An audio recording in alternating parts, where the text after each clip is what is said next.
A very good evening to all of you. Thank you for joining our session. Today we have a very special guest with us. He is an IIM Lucknow graduate and now is a senior associate with Boston Consulting Group. I would like to welcome Mr. Pratik Ranjan. Over to you now, sir. Sure. So, guys, I was in touch in Vishwas, and we wanted to talk about consulting as a career, right? Understanding, and of course, we can talk about it in details. And I'd want all of you to come up with questions. So, what we wanted to understand here was number one, what is consulting? What are the options available? Plus, how do you prepare for a consulting interview? What is it that a company looks for while you're looking for a candidate, etc. So these are a few things that we wanted to cover in this discussion, and I'll take 30 minutes to walk you through this, and in the process also try to do a very short guesstimate with you all. I would have loved doing a longer case, but in the interest of time, we'll do a shorter guesstimate. And so without wasting any further time, let me quickly dive into the session now. If I have to describe consulting in one phrase, I would say it's about conquering complexity, right? So there are various industries, there are governments, there are corporates, etc. All of them have been running their businesses and their governments in certain ways and forms. Now, at various points, they want to take a leap in their, in their direction. So let's say if it's an iron and steel company, they want to do a merger, or they want to acquire a company, or they want to launch a new business unit. Sometimes they do not have the inherent capability or the thinking hat to do so, right? If a government wants to do something like a CAA or NRC or something like a Kashmir Article 370, right? Uh, who do you think goes behind planning all of that, right? Or let's say if a government has to decide the national education policy, right? Do you think the ministers have the innate capability to decide that? They might, but they might not have the time to do it, right? Which is where consultants come in, who can structure any complex problem which has not been done anywhere else by asking smart questions, by doing a very detailed analysis, and bringing out insights and therefore solutions and recommendations, and finally implementing it. So consultants do not have a product to handle. They keep helping businesses, corporates, governments to solve problems. So therefore, if you ask me which domain consulting belongs to, the answer is this: all domains and all functions. So whether it's healthcare or consumer goods or financial services or insurance or technology, media, telecom, or industrial goods, or any sector or any other function. So as a consultant, so far in my journey of almost 2 years, I have done telecom, media, technology, social impact. I've done financial services, and by background, I'm a mechanical engineer. So I would have ideally been doing industrial goods, but I've done a lot of other sectors. And that is primarily because consulting does not restrict to one vertical. Neither does it restrict to a horizontal. So I've done operations, I've done people and organization, I've done IT, right? And definitely also done marketing and sales. So it's like an intersection of grid. So consulting is about problem solving, and it can belong to any function, any sector, right? That is one thing that you need to understand. That therefore, if there are people on this call who do not know what they want to do in life, right? Whether I love marketing or I love finance or HR or something like that, welcome to consulting, because that will help you get clarity on which domain you like the best. Because you explore and you try your hands at everything, and then finally settle on one thing where you say, okay, this is what is my calling. This is what I enjoy the best, right? So if that is the case, consulting gives you that playbook, that playground to be able to understand what you love the best, right? So that is the very summary version of understanding of consulting. Okay, now if I had to talk about, sorry guys, I'm running through some of these sections because I really want to cover everything before we start with Vishwas and team asking me questions. So, if I had to talk about what makes a consultant. So the question which a lot of people ask me in various sessions is, you present to CXOs, you talk to CEOs, you are people from B schools, barely any experience. and you are consulting people who are the prime ministers and chief ministers and have worked in a company for 30 years. How does that happen? Right? What is the skill that you need to have? So the number one skill, guys, that is, that defines a consultant is problem solving. I'll explain what that means, but let me first cover all the skills. Secondly, we talk about practicality and effectiveness. And thirdly, we talk about presence and communication. Now, what is problem solving? Problem solving is the ability to think in a mutually exclusive, collectively exhaustive fashion. So if I give you a problem, you should be able to lay down every potential reason. You might not understand the industry, but in a very logical fashion, you should be able to lay down options or hypotheses by your ability to ask questions. So if I am facing a problem and you are a consultant, you should ask me 10 very smart questions that will help you reach the solution. And after doing that, can you structure this in a fashion that is mutually exclusive and collectively exhaustive? I would have loved to do an exercise with you all, and we'll see if we have time at the end. I will do an exercise to explain it to you through an example, what thinking MECE means, right? And we'll definitely do it if we have time towards the end. Secondly, there will be a ton of information that you'll see, right, while you're on any project with the government or with somebody else. And therefore, your ability to prioritize the right thing practically is very important as a consultant. And thirdly, while there is data, while there is a hypothesis, there should be an element of storytelling. From all the data and the insight that you get, can you make a cohesive story that you can tell somebody to be able to action it? So let's say if you have to meet the Prime Minister for 5 minutes, you've worked on something for 5 months. Can you make a cohesive story out of your research and present it to someone like a Prime Minister? So that is the element of presence and communication. These are the three things that a consultant requires, and even somebody who's being interviewed should exhibit. Okay, so let's look at you understand what consulting is.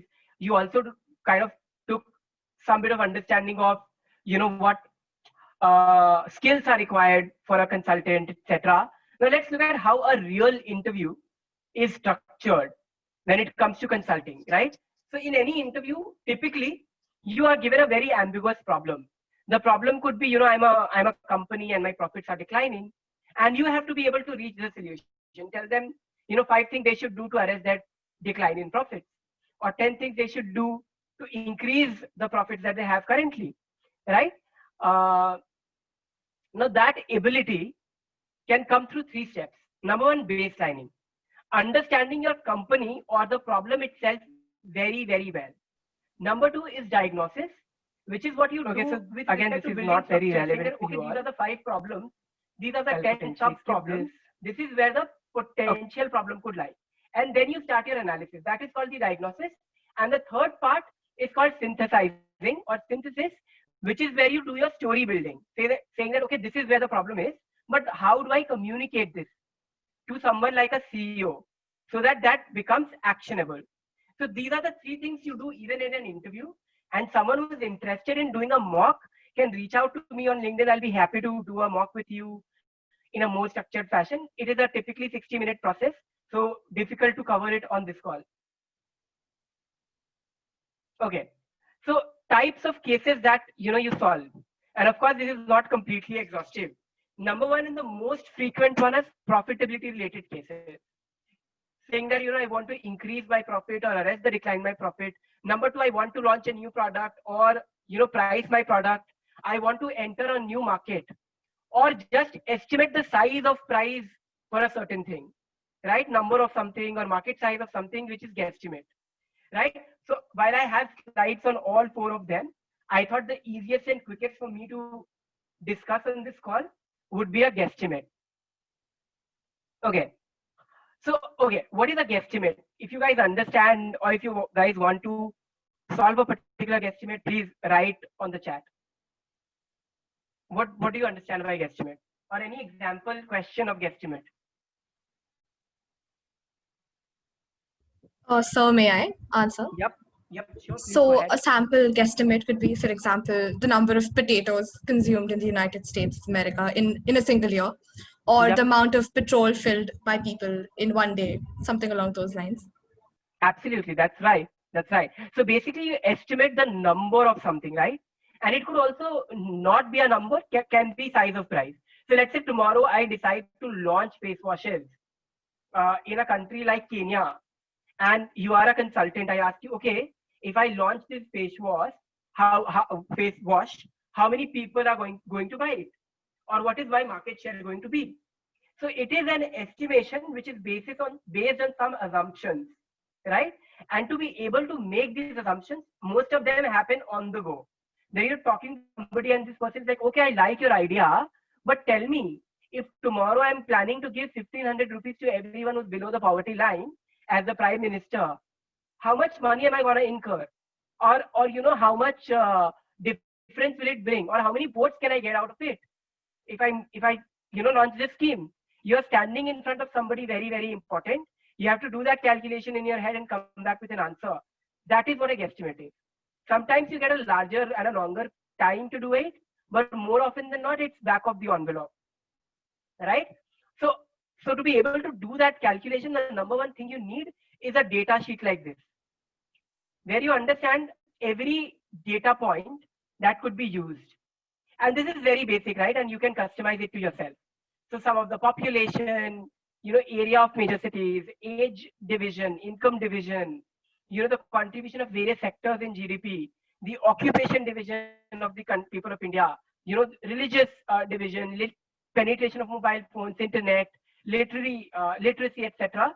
So these are few things that you'll keep using in your guesstimates. If you are from a particular industry, or if you're applying to a particular industry, then you should also add data facts from that industry, because that becomes very, very important, right? So this is a data sheet which everybody should have. Make it for yourself, and it's gonna help you. Okay, let's do a very quick guesstimate, right? This is a no-brainer guesstimate. I will come to a larger one also.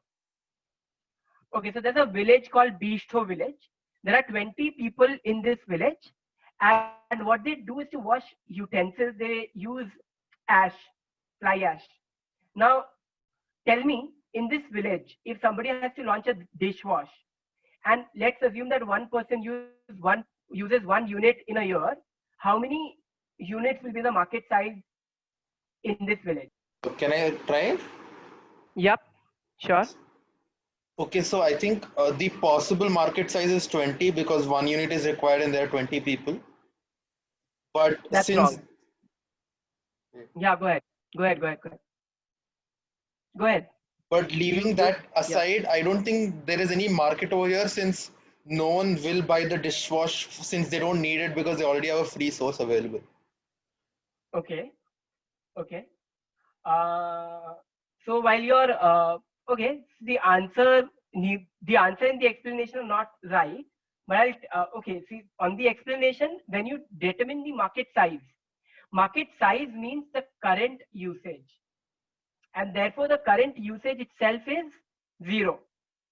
But when you talk of market potential, the market potential is 20, right? So what I want to convey through this point is, whenever somebody asks you a guesstimate, do not jump to the answer. Understand the question.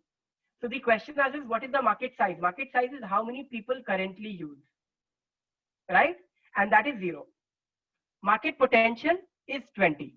So whenever you get any guesstimate, start with asking questions. Do not start with the answer, right? Let me test this through another question. Okay, guys, go ahead with this. What is the number of burgers that are sold by McDonald's in a day? So the first learning we've had from the first guesstimate was ask questions. So when you see this guesstimate, what questions will you ask? Unmute yourself and keep speaking. Can I? Yeah, please go ahead. Anybody who wants to. So the first question I have is, which city is the Very good. McDonald's located? Is Very it good. tier 1, tier 2?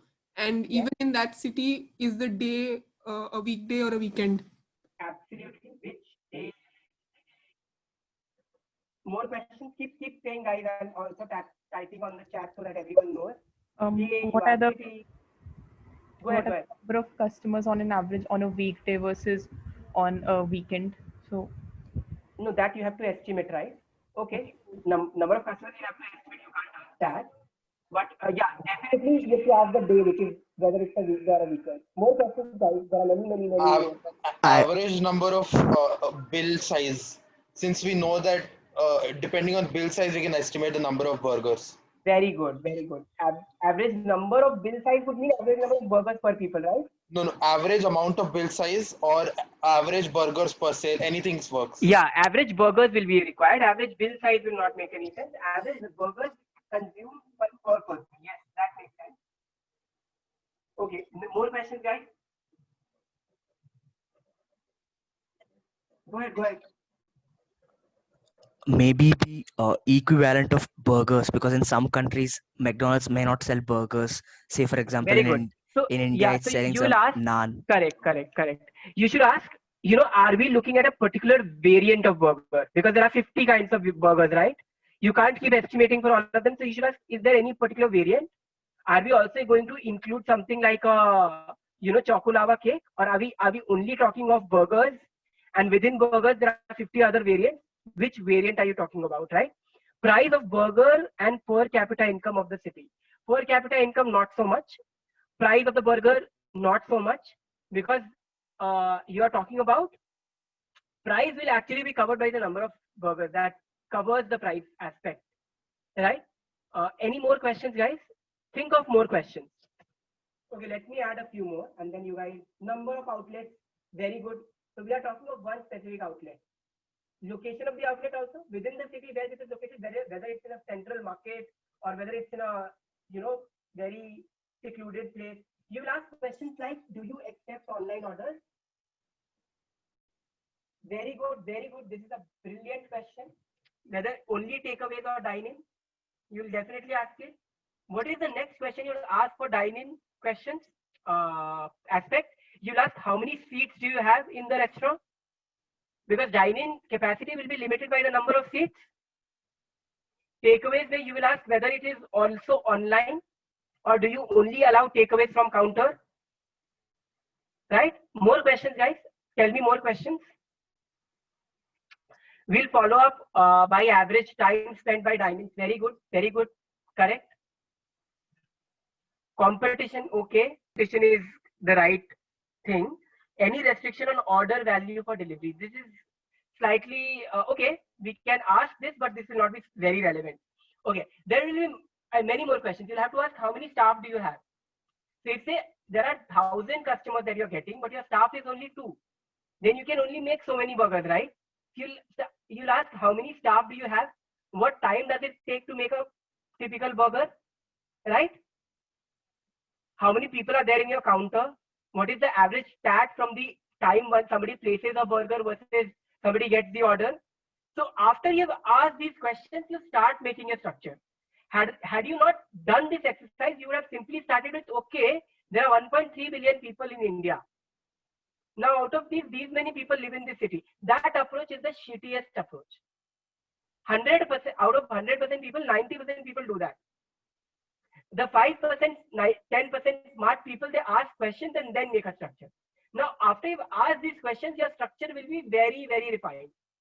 Now, with all the inputs that you have, can somebody write a mathematical equation to tell me the total number of burgers sold by an outlet? Achha, one more question that you guys did not ask was, for how many hours does the store operate? That is also important. Because you will estimate it per hour, but then you don't know the total number of hours, right? So with all this information, you will write a mathematical formula.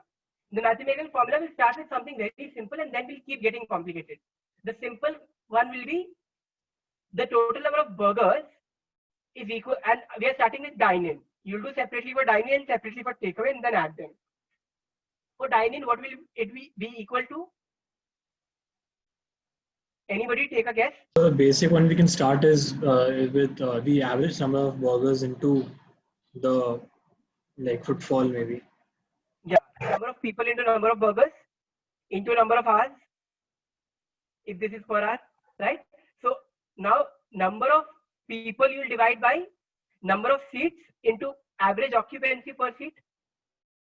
Number of people are limited by number of seats, and average occupancy on a certain day will differ. So on a Sunday it will be 110%, on a Wednesday it will be 50%. So depending on the day, you'll also ask the interviewer what is the average.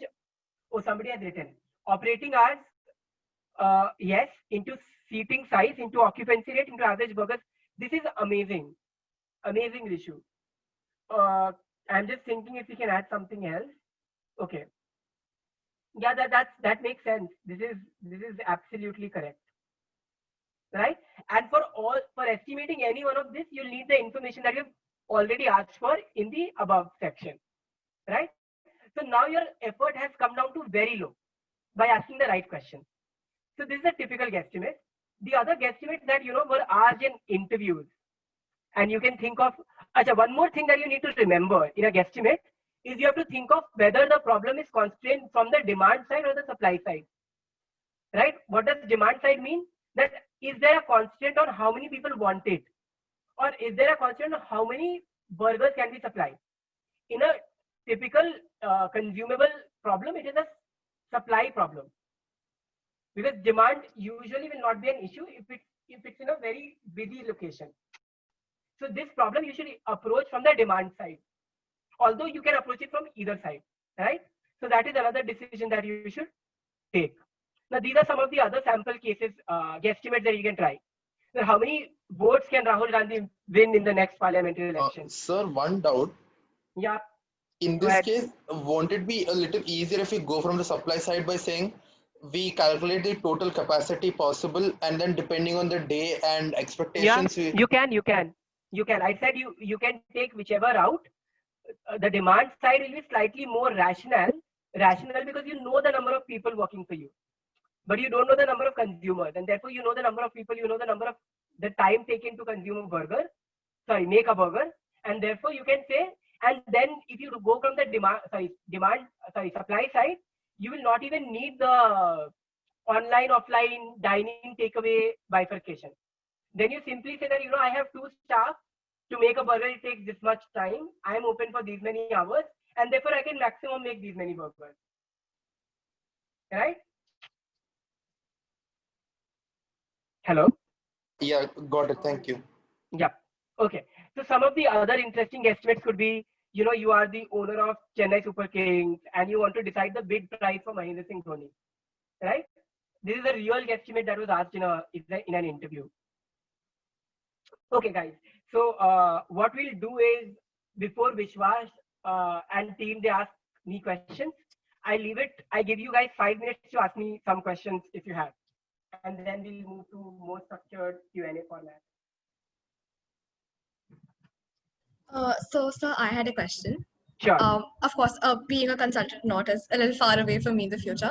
But the one question I had was, has it ever occurred to you personally, or are there any situations that do arise wherein it's not possible to reach a final solution for a client, or where a consultant could not reach a solution or a particular results that the client asked for? And what do you do then? Yeah. So see, Samriddhi, to answer your question, individually, there might be some solutions, right? There would be deadlocks where you see, or you feel that, what do I do next? But as a firm, as a group, you have seniors, you have people, folks who've worked in the industry for many, many years. You also have the clients to brainstorm together. And therefore, when we talk of the desired solution, it has rarely happened. And I can't think of an example where we haven't, right? So while individually a person might not be able to, but as a team, as a group, people have always ended up solving for these complex, problems that we come across. Got it. So thank you. Sure. Thank you, sir. So thank you, sir. That was a really great presentation, and I hope all of us got some overview of how things work in the consulting field. Now we'll begin with the Q&A sessions, and these questions have been sent by our registered attendees.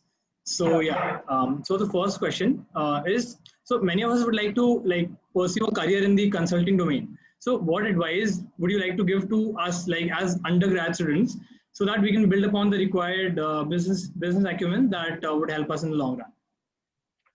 So see, number one, anything that you see, right? Any problem that you encounter, start thinking of it very, very structurally.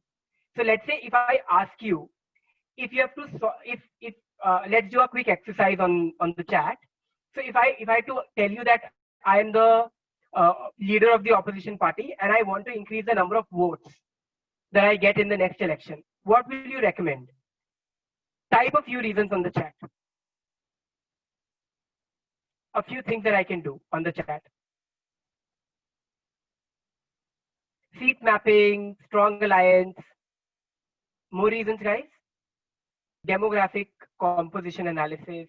Okay, so see, the point I'm trying to make here is whenever we have any problem ahead of us, everybody has random ideas. Everybody has 100 ideas, right? But the ability to structure them is what we don't have. Can we go ahead and say that, these are 3 things, 1, 2, 3? Can we tell, so what structured thoughts mean? Let me explain that. So if I had to tell you, okay, if Rahul Gandhi or if the leader of opposition, without taking names, has to increase the number of votes, the person can look at, number one, existing voters or new voters. Now for existing voters, he can do ABC. For new voters, he can do ABC or PQR, right? So can you start thinking and presenting in this fashion? Because the job of a consultant is not to, bring facts and figures from the Mars. It is just the ability to structure things and communicate it well.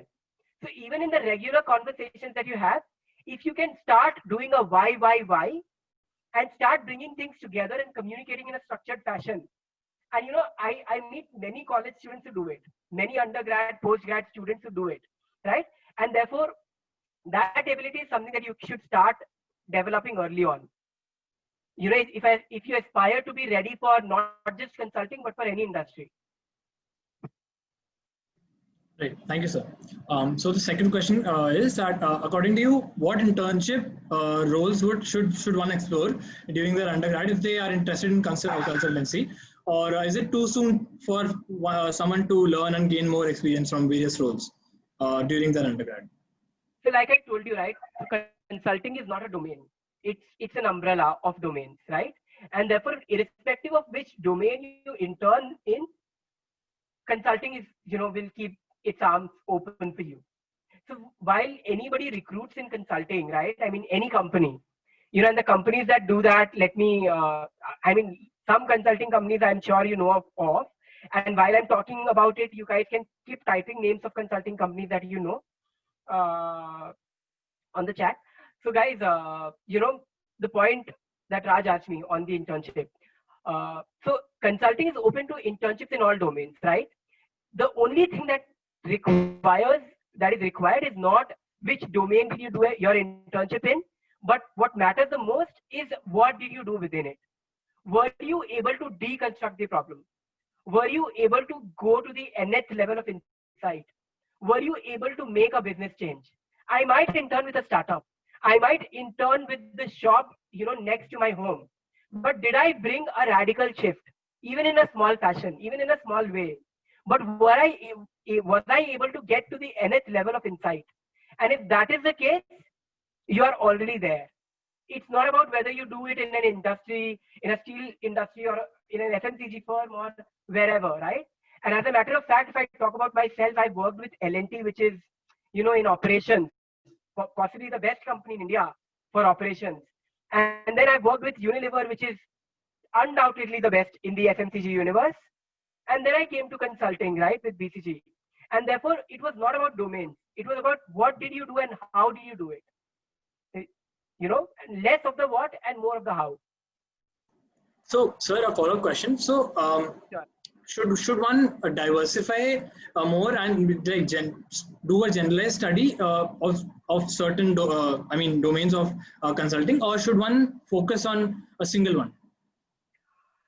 So see, again, if you have to focus on a single domain, you'll rather go to that industry, right? So let's say if somebody's a marketing enthusiast or a finance enthusiast, they'll do finance internships and then finally go and join a finance firm. somebody who's really wanting to understand. As a 20 something, a lot of times we are disillusioned by many things. We meet somebody and think that, this is my life partner, and then 5 years down the line, 2 years down the line, we're like, no, that was not right. We find somebody else and we move ahead, right? Similarly, in many other decisions in our life, we are exploring who we are as a 20 something. And therefore, at times in college, you'll feel that, I am going to be the next Satya Nadella.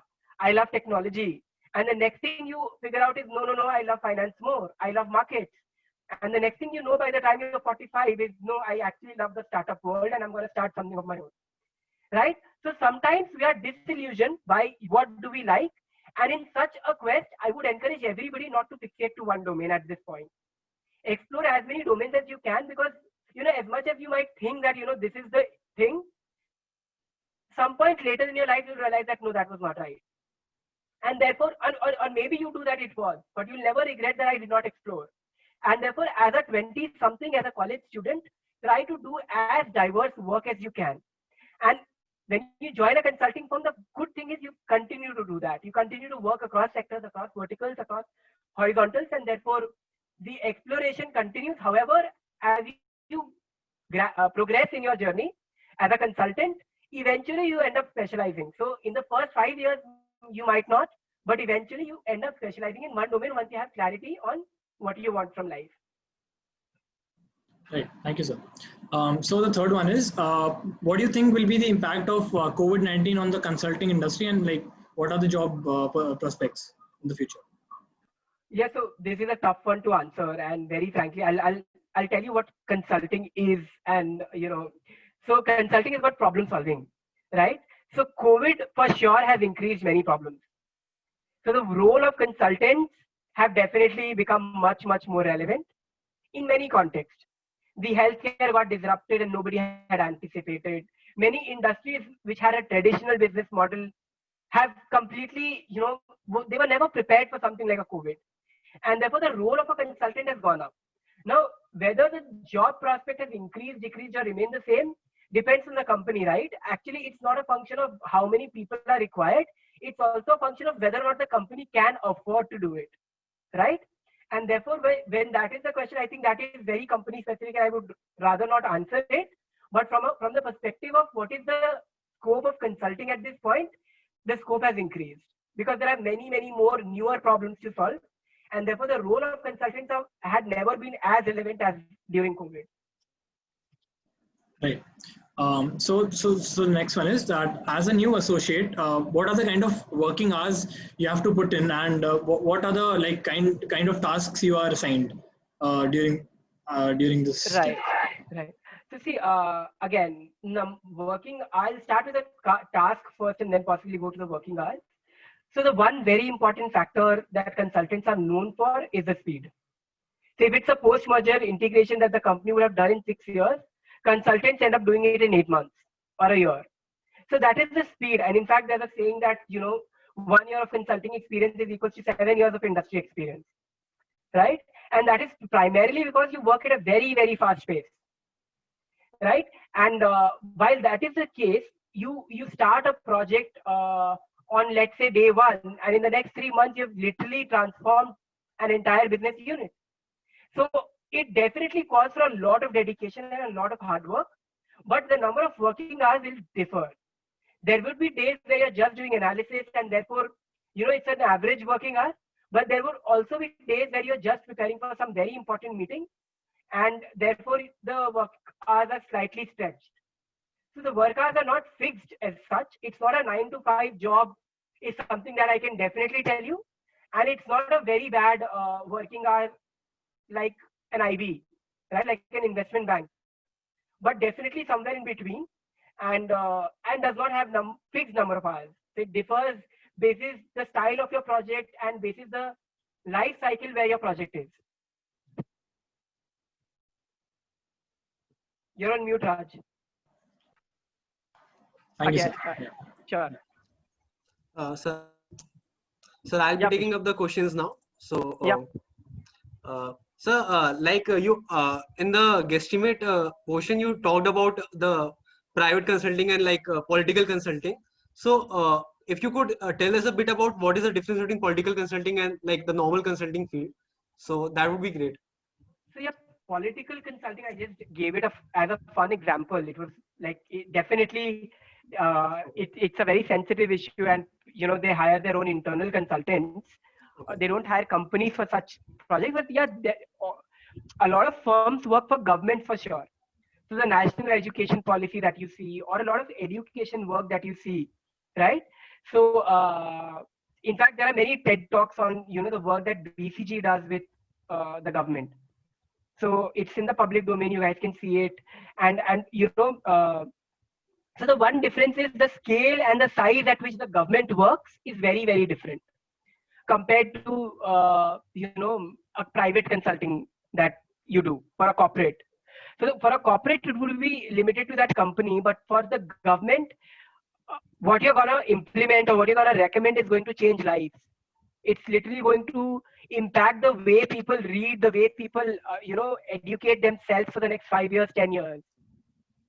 So therefore it becomes it puts a lot of responsibility on your shoulders to actually think through every possible implication and do what's the best, right? So that is one difference that comes to my mind. Of course, a lot of times people end up thinking that the government might not be very proactive in such projects, but that is not true. Government is as serious and as responsible as they could be in making some of these things happen. And in fact, if you look back into some changes that have happened in the past few years, from whichever government has stayed, of course, being very politically neutral, you'll see that such changes have really made a sea of a change. We can talk of a few examples, but yeah, I would restrict myself to this. So a very common question that everyone wanted to ask was that what are some of the most used resources and platforms in the industry? So yeah, so see, again, every company has their internal platforms, and most of them are paid. So as a student, if you're asking what are the resources that you can use, see, few things that you should definitely do. Now go to this platform called Inside IIM. Right? Everybody should have an account there. That's an amazing platform where you can hear about the experience of consultants and other people. So if you're interested in, let's say, something like a prod man or something like a finance or something like technology or marketing, keep reading about them. That's one thing that you can definitely do. Reddit is very important. It's a platform where people write about the startup universe, and development within the startup universe. The platform is Ken, right? So Ken is another thing that you should definitely read. There's this podcast called 3 Things that you can follow from Indian Express. And there's this person called Victor Cheng, who is literally the god of consulting. You should watch the video series of Victor Cheng for sure. These are some resources that you should follow. If you talk of the resources that companies use, I think it's majorly internal, and you'll not understand if I name a few, right? So from a student perspective, the ones that I mentioned would help you a lot. Thank you. So another question was that what are some of the biggest barriers of entry for a fresher, like MBA but no work ex, in becoming a consultant? So there is no barrier. Yeah, go ahead. Like go ahead. IPMers are basically like it's a 5-year program, no, and we won't have any like work ex. So that was a question that a lot of people wanted to know about. Right. So see, there is no barrier, just to begin with it. So a lot of people come in as freshers. The one thing that is really, really required is, a spike on your CV. A spike is something very different that you've done. It could be an academic spike, that you are an academically outstanding person. It could be a sports spike, that you are very, very good at some sport. It could be a spike on entrepreneurship, that you tried your hands at something and failed or succeeded. It could be a spike of Bharatnatyam or some hobby that you do, right? So something which is very different, which differentiates you as an individual, is what can help you stand out as a fresher in a consulting interview. So you should ask yourself that when I'm making my CV, what is that one thing that is the most unique about me? And therefore I should talk about it in every interview, right? So that Yes, sir. is the thing that freshers should definitely keep in mind. But adding to that, you might be a fresher, and from a professional experience perspective, you might not have a full-fledged experience, but you should definitely do live projects, case competitions, and internships to be able to substantiate that I do understand professional settings. Yes, sir. So there was this question. Also, besides ideation, how do you plan to execute your ideas with the involving stakeholders of the recipient company? So, Sorry, can you please repeat that? I think so it just bounced over my head. okay. So like we talked about the ideation stage, that how to form the solution. How do we like plan to execute the ideas that you have basically put Yeah. forward? So see, essentially, consulting as a career itself has evolved a lot. Initially, consulting was about strategy. You make a strategy and then you say bye bye and then you move on, right? You go to a next line. But right now, consulting is about strategy and implementation, right? So you not just strategize, but you implement, bring value to the client, and then go.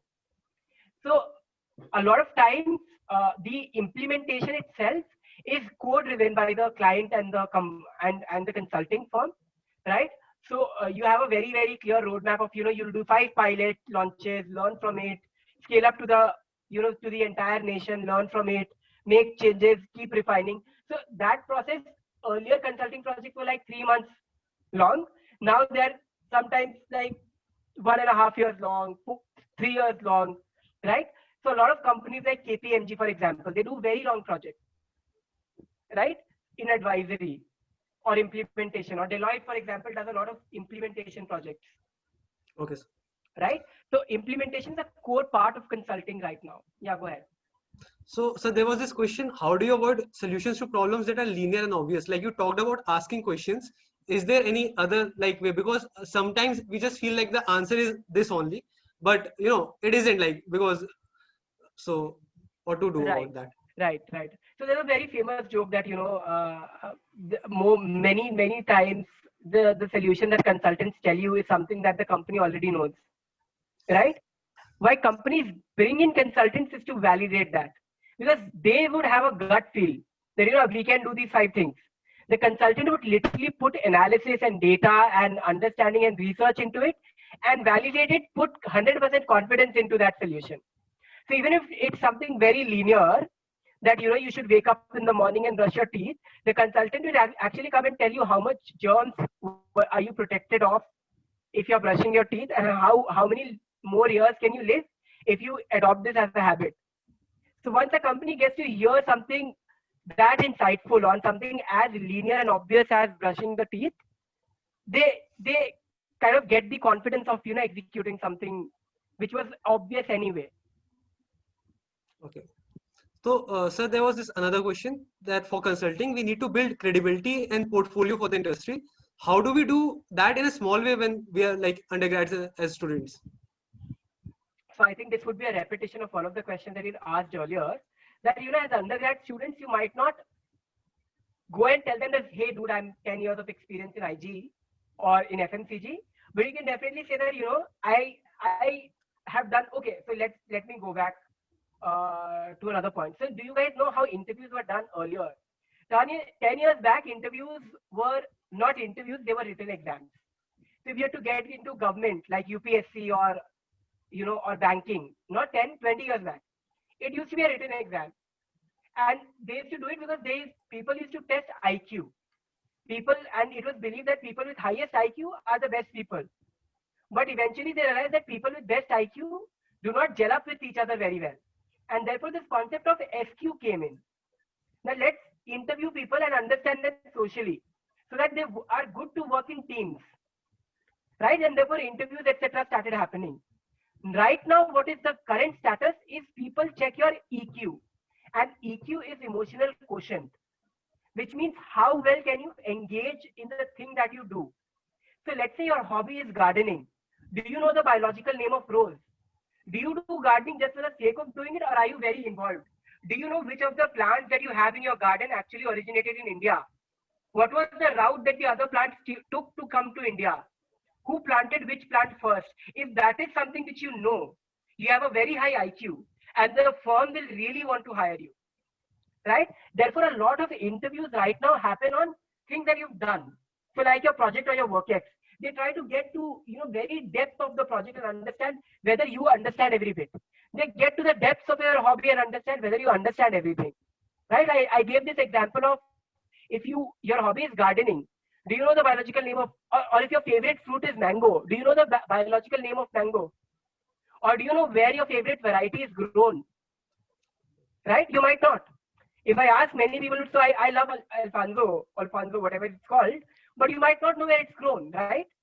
Very few people will know that it's grown in Maharashtra, in a place called Amravati or Aurangabad, right? Very few people will know that. So that is something that you really need to get to and bring out as a fresher, that whatever little you're doing in your internships, in your hobby, in your personal ventures, in your life projects, you really own it. You really know it. Okay. So there was another question, that how important is the knowledge of coding in the industry? Yeah. So, I am slightly biased to this question. It's definitely very important. But the kind of fear that, some of the firms are creating for coding. So again, so if you ask me, is coding important? Yes, it is. But does everyone need to know coding? I don't think so. Not immediately. The way White Hat Junior or Vedantu are propagating coding as, every 9-year-old should know coding, otherwise life is doomed. That is not the situation for sure, right? It might be some 50 years from now or 20 years from now, but right now that is not what it is. Okay, sir. So like the next one was sort of a personal question, that what are three things that you could have wished that you have done earlier in your college life? Because like as a consultant aspirant, I sure wish that you had to put a lot of effort into getting where you are. So any Correct. So guys, I mean, the one very big advice that I keep giving my younger self is investing in yourself, right? So see, all of you, despite what you do today, it really would not matter, right? In the next 5 or 10 years, all of you would be doing the exact same thing. All of you would be earning enough. Some of you will start earning very well immediately. Some of you will take 1 or 2 years to get there. But in the next 5 years, everyone is going to be on an equal footing, almost equal footing. Of course, every batch has one rock star, which just, you never know, right? Somebody on this call who you don't even expect to rise very well just shines out in the next 5 years. But majorly, everyone ends up doing well. The one thing that people don't realize is, when you can, please invest in yourself. Develop habits like reading every day, or reading at least one book every month. Develop the habit of keeping yourself fit, because some of these things might not happen once you start working, because developing a habit once you have actually changed your lifestyle is very difficult. So while you're in college, develop some of these things where you invest in yourself, right? And that is one very big advice I'll give you, because I know in the next 2 years, 3 years, 4 years, 5 years, all of you will end up doing great, whatever route you take. Some of you will not have great beginnings, but all of you will come to an equal footing in the next couple of years. So please invest in yourself. That is one advice that I keep giving people that I meet. Okay, so that will mark the end of our questions. Thank you, Mr. Sanjay, for an enlightening and entertaining presentation on the right way to approach the case studies, the guesstimates. We appreciate having this mysterious area clarified. Your advice and explanation on the guesstimates was especially useful.